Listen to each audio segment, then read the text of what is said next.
Hi everyone. दोस्तों, UPPCS prelims exams में अकबर के शासनकाल से क्वेश्चन ज़रूर पूछे जाते हैं। तो चलिए इनके बारे में हम लोग जान लेते हैं। अकबर का शासनकाल कैसा रहा, उसके कानून, प्रमुख कानून कौन कौन से थे। अकबर के शासनकाल के प्रमुख कानून और उनके महत्व को कालक्रमानुसार समझने के लिए उन्हें तीन मुख्य चरणों में बांटा जा सकता है। उनके शुरुआती सुधार, धार्मिक सहिष्णुता के प्रयास और प्रशासनिक सुधार। ये कहा जा रहा है कि उसके अगर शासनकाल के बारे में जानना है आपको, तो ये तीन तरह से जो है हम समझ सकते हैं। एक कि उसने किस तरह से सुधार किया था, उसकी धार्मिक सहिष्णुता नीति कैसी थी, प्रशासनिक सुधार किस तरह से किया। ये तीन चरणों में बांटा गया है इसको। चलिए शुरुआती सुधार समझ लेते हैं। शुरुआती सुधार 1562 से 1564 के बीच जो उसने किए थे उसके बारे में जानते हैं। इस अवधि में अकबर ने कुछ महत्वपूर्ण और मानवीय कानून बनवाए, जिससे उनकी छवि एक प्रगतिशील शासक के रूप में स्थापित हुई। कुछ उसने महत्वपूर्ण कानून बनाए थे, उनके बारे में पढ़ लेते हैं।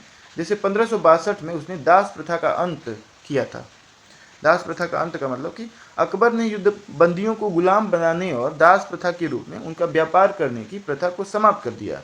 यह एक महत्वपूर्ण मानवीय कदम था, जिसने मुगल साम्राज्य में व्यक्तियों की गरिमा को बहाल किया। मतलब समझ रहे हैं, पहले क्या होता था कि लोग दास बना लेते थे और उनसे अपने घरों का काम करवाते थे या उनको बेचते थे, व्यापार करते थे। तो ये सारी चीज़ें, तो इसको अकबर ने ख़त्म कर दिया था। कब? 1562 ईस्वी में। 1563 ईस्वी में तीर्थ यात्रा कर को ख़त्म कर दिया था। जो पिलग्रिम टैक्स लगता था उसको भी ख़त्म कर दिया था, जो अन्य शासकों ने लगवाया था। हिंदुओं पर धार्मिक स्थलों की यात्रा के लिए लगने वाले तीर्थ यात्रा कर को अकबर ने समाप्त कर दिया था। यह कदम उनकी धार्मिक सहिष्णुता की नीति का पहला बड़ा संकेत था।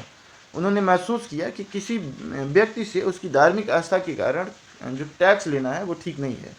तो उसने जो टैक्स था तीर्थ यात्रा कर उसको समाप्त कर दिया था। कब? 1563 में। और 1564 में उसने जजिया कर समाप्त कर दिया था। अकबर ने गैर मुस्लिमों पर जो लगने वाला जो टैक्स है जजिया कर, उसको पूरी तरह से समाप्त कर दिया था। यह कर धार्मिक आधार पर भेदभाव का प्रतीक था। एक तरह से भेदभाव था ना, मुसलमानों से आप कोई टैक्स नहीं ले रहे हैं और हिंदुओं से ले रहे हैं, तो एक तरह से ये भेदभाव का था धार्मिक आधार पर। तो इसको अकबर ने ख़त्म कर दिया था। इस कदम ने उन्हें सभी धर्मों के लोगों के बीच लोकप्रिय बना दिया और उनके साम्राज्य में धार्मिक सद्भाव को बढ़ावा मिला। इससे देखिए सभी लोग खुश हो गए। 1564 में उसने जजिया कर समाप्त किया था।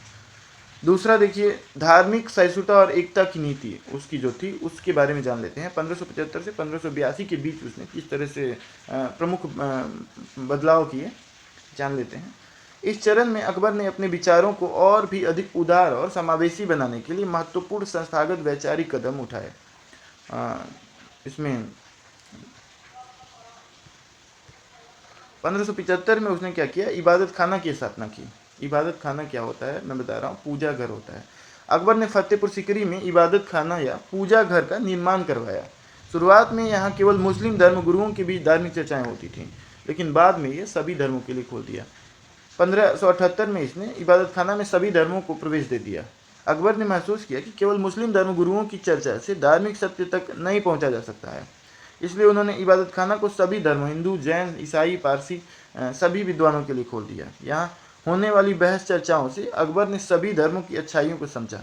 अब सभी धर्म के लोग जब इकट्ठा हुए तो सबको जो जानने लगा। 1979 में मजहर की घोषणा की उसने।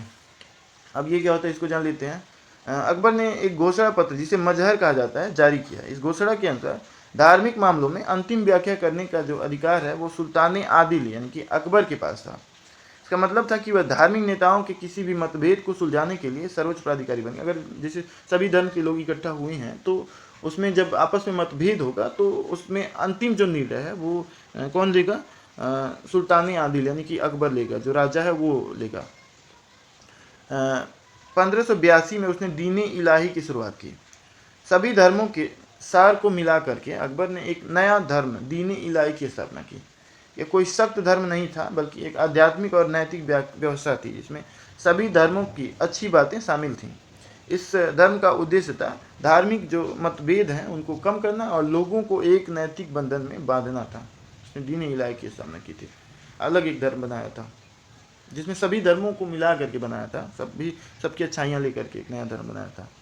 अब तीसरा जो चरण है प्रशासनिक और सैन्य सुधार देख लेते हैं अकबर का किस तरह का था। 1571 से 1580 तक अकबर ने अपने साम्राज्य को अधिक स्थिर और कुशल बनाने के लिए कई प्रशासनिक और सैन्य सुधार भी किए थे। अकबर ने 1571 में फतेहपुर सीकरी का निर्माण करवाया था उसने।